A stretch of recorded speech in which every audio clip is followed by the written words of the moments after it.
રામ રામ ને જય શ્રી કૃષ્ણ. સાંભળો ગામના નર ને નાર, આજે લાવ્યા છીએ અમે સગાઈનો એક અનોખો વ્યવહાર. બાપ બેઠો છે મહેલના સપના જોતો, ભલે ઘરમાં ઉંદરડાના છે.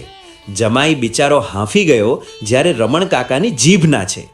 રંગલા, આટલી બધી ફડાકાબાજી શું કામ કરે છે? એવું તે શું જોયું તે રમણ કાકાના ઘરમાં? અરે રંગલી, પૂછમાં વાત. રમણ કાકાનો અહમ તો જો. મોઢામાં સોપારીનો ડચુરો છે અને વાતો કરે છે જાણે આખા ગુજરાતના કલેક્ટરનો હોય. પોતે સાયકલના ટાયરમાં પંચર નથી કરાવી શકતા અને જમાઈ પાસે ટ્રેક્ટરના થપ્પા માંગે છે. ઈ તો ભાઈ અત્યારના બાપ છે, પોતાની દીકરીને ઢીંગલી માને. સાચું બોલી રંગલી, પણ સામે વરરાજોએ કાંઈ કાચો નથી. જગદીશ એટલે લોખંડી પુરુષ. હમણાં રમણ કાકાના મોઢાના ડચુરા ગળાવી દેશે, જોજે તું. તો ચાલો, સમાજને સંદેશ આપતું નાટક બાપનો અહમ અને જમાઈનો વટ રજૂ કરે છે ચંદ્રાલા આદર્શ પ્રાથમિક શાળાના બાળકો.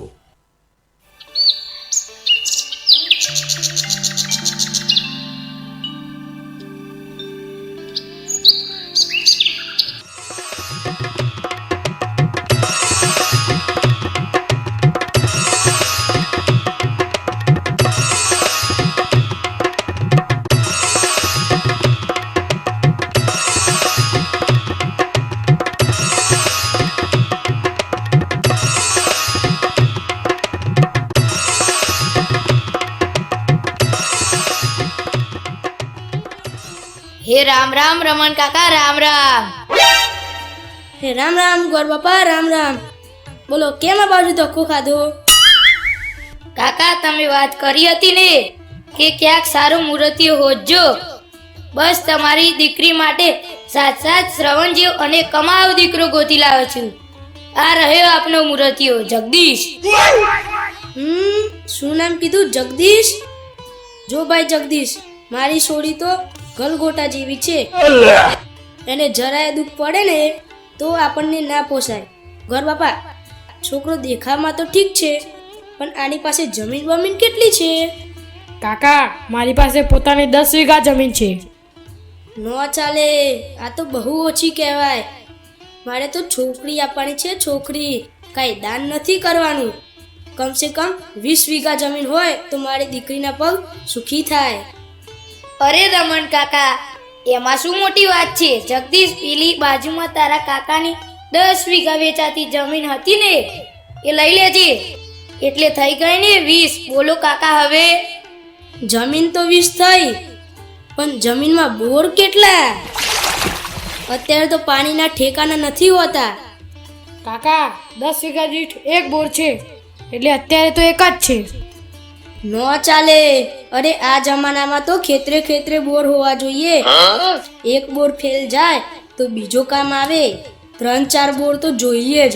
મારી દીકરીને ક્યાંક તરસ્યા રહેવું પડે તો ના ના, એ ના પાલવે. જગદીશ, 3-4 બોરનો મેળ પડશે? હા ગોર બાપા, બાપા ઘણું મૂકી ગયા છે, મેળ પાડી દઈશું. હા, તો હવે ટ્રેક્ટર કેટલા છે એ કહી દો. 10 વીઘા પૂરતું એક ટ્રેક્ટર છે કાકા. હે? એક જ? ન ચાલે. એક ટ્રેક્ટર એક ખેતરમાં હોય તો બીજું બીજામાં જોઈએ. 3-4 ટ્રેક્ટર હોય તો મારી દીકરીને એમ લાગે કે ના, કોઈ મોટા ખોરડે આવી છું. રમણ કાકા, તમે તો સીધી ટ્રેક્ટરની એજન્સી નખાવશો કે શું? જગદીશ, ટ્રેક્ટર વચ્ચે? હા કાકા, મેળ તો પાડવો જ પડશે ને. તમારી જરૂરિયાતો તો જુઓ. જરૂરિયાત તો જોવી જ પડે ને ભાઈ. છોડી આપવાની છે, છોડી. કાંઈ મફત નથી આવતી. હા, પેલો તબેલો છે ને તમારે? અને કેટલી ભેંસો છે? 3-4 ભેંસો છે, ઘર પૂરતું દૂધ થઈ રહે છે. અરે રામ રામ કરો. 3-4માં શું? અરે મારી છોડીને તો દૂધ દહીં વગર ચાલે જ નહીં. 15-20 ભેંસો તો જોઈએ જ. તબેલો ગાજતો હોવો જોઈએ. અલ્યા ભાઈ જગદીશ, બીજી ભેંસોની વ્યવસ્થા થશે? કરી નાખીશું, લઈ લઈશું બીજી 10-15 ભેંસો. લો હવે, ભેંસો પણ 15-20 થઈ ગઈ. હવે તો પાકું ને રમણ કાકા? એક છેલ્લી વાત, તમે ગામડામાં રહો છો કે શહેરમાં?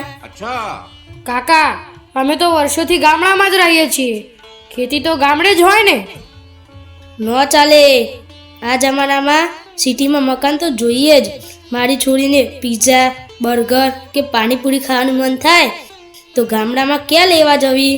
સિટીમાં મકાન હોય તો એની લાઈફ સુધરે. હા, હવે કરવી જ પડશે ને. આ બધી માંગણીઓ સ્વીકારવી જ રહી, પણ સ્વીકારતા પહેલાં મારી વાત સાંભળો. ગોર બાપા, એમને પૂછો કે તમારી પાસે કેટલી જમીન છે, કેટલા બોર છે, કેટલા ટ્રેક્ટર, તબેલો અને કેટલા બંગલાઓ છે. મારી પાસે 2 વીઘા જમીન છે. બોર પોતાનો નથી, ટ્રેક્ટર પણ પોતાનું નથી, અને આ તૂટેલું ફૂટેલું આ ઘર છે. બસ આટલું જ છે? હા. તમારે આટલી બધી જમીન જોઈએ છે તો તમારી દીકરી સવારથી સાંજ સુધી ખેતરમાં જઈને કામ તો કરશે ને? ના ભાઈ ના, મારી દીકરી તો ખેતરમાં જવા ટેવાયેલી જ નથી. ખેતરમાં તો નહીં જ જાય. ચાલો, ખેતી નહીં કરે તો વાંધો નહીં, પણ બોર ચાલુ બંધ કરવા તો જશે ને? ના ભાઈ ના, એને ઘરની સ્વિચ ચાલુ બંધ કરતા જ નથી આવડતી, તો બોર કેમ ચાલુ બંધ કરે? કઈ વાંધો નહીં, ટ્રેક્ટર લઈને ખેતર ખેડવા તો જશે જ ને? અરે મારી દીકરીને સાયકલ ચલાવતા જ નથી આવડતું. ટ્રેક્ટર તો બાજુ પર રહ્યું. હા, તો ભેંસો દોતા તો આવડતું જ હશે. ના ભાઈ ના, ભેંસો દોવા તો તમારે મશીન જ રાખવું પડશે. મારી છોરી છાન વાસીદું નહીં કરે.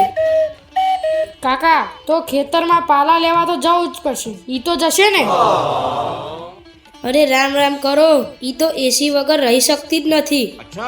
ખેતરમાં તડકાની મારી છોરી કાળી ના પડી જાય, એને તો બેઠા બેઠા ખાવાની જ ટેવ છે. કાકા, એક વાત પૂછું? તમે આટલી બધી શરતો મૂકો છો, તે તમારી છોરી કરે છે શું? ઈ અત્યારે તો ભણે છે. લ્યો બોલો કાકા. મારા બાપે 3 પેઢી બેસીને ખાય એટલું મૂક્યું છે. તમારી દીકરીને મહારાણી બનાવીને રાખી શકું એમ છું, પણ મારે મહારાણી નથી જોઈતી, ઘર સંભાળે એવી ઘરવાળી જોઈએ છે. જગદીશ, બેસ તો ખરો.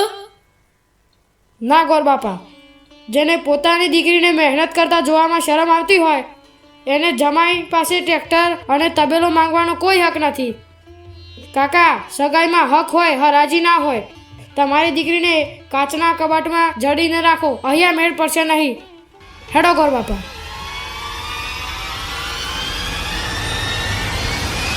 કીધું તું ને રમણ કાકા કે થોડા માપમાં રહેજો. હવે બેસી રહો છોડીને લઈને, ઉપરથી પિઝા મંગાવી લેજો. અરે ઊભા રહો જગદીશભાઈ, ઊભા રહો ગોર બાપા, તમે તો ગરમ થઈ ગયા. અરે ભાઈ, હું તો આ બધી મજાક કરતો હતો અને જમાઈની પરીક્ષા લેતો હતો. હે રમણ કાકા, આ બધી પરીક્ષા હતી? હા ગોર બાપા, મારે જાણવું હતું કે મારી દીકરી માટે જે મૂર્તિઓ આવે છે એ કેટલા પાણીમાં છે. મારે એ જોવું હતું કે જગદીશ માત્ર જમીન જાયદાદના જોડી વાત કરે છે કે એનામાં કોઈ સંસ્કાર કે સ્વાભિમાન પણ છે. બેટા જગદીશ, તારા બાપે 3 પેઢી ખાય એટલું મૂક્યું છે એ તો ગોર બાપાએ મને પહેલા જ કહી દીધું હતું, પણ મારે એ જોવું હતું કે તું મારી ખોટી માંગણીઓ સામે નમી જાય છે કે મરદની જેમ એનો સામનો કરે છે.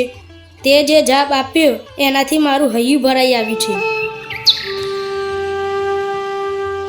પણ કાકા, આટલી બધી શરતો હોય? બેટા, મારે પૈસા કરતાં સારો અને સંસ્કારી દીકરો જોઈએ છે. જે દીકરો પોતાના સ્વાભિમાન માટે અને સત્ય માટે સાચું બોલી શકતો હોય એ જ મારી દીકરીને જીવનભર સારી રીતે અને સાચવીને રાખી શકે. તારી પાસે ઓછી જમીન કે ઓછા ટ્રેક્ટર હશે તો પણ મને ચાલશે, કારણ કે તારું મન મોટું છે. વાહ રમણ કાકા વાહ, તમે તો અમને જ ગોથે ચડાવ્યા હતા, પણ તમે રત્ન પારખવામાં ભૂલ નથી કરી. બોલ બેટા, હવે આ બાપનો અહમ ઉતરી ગયો હોય તો મારી દીકરીને સ્વીકારશો ને? પણ કાકા, જો તમે તમારી મજાક પૂરી કરી હોય તો હવે મારે પણ એક વાત કહેવી છે. આવી પરીક્ષા બીજી વાર ન લેતા, નહીંતર સાચો જમાઈ ખરેખર જતો રહેશે. ચાલો હવે મોઢું મીઠું કરાવું.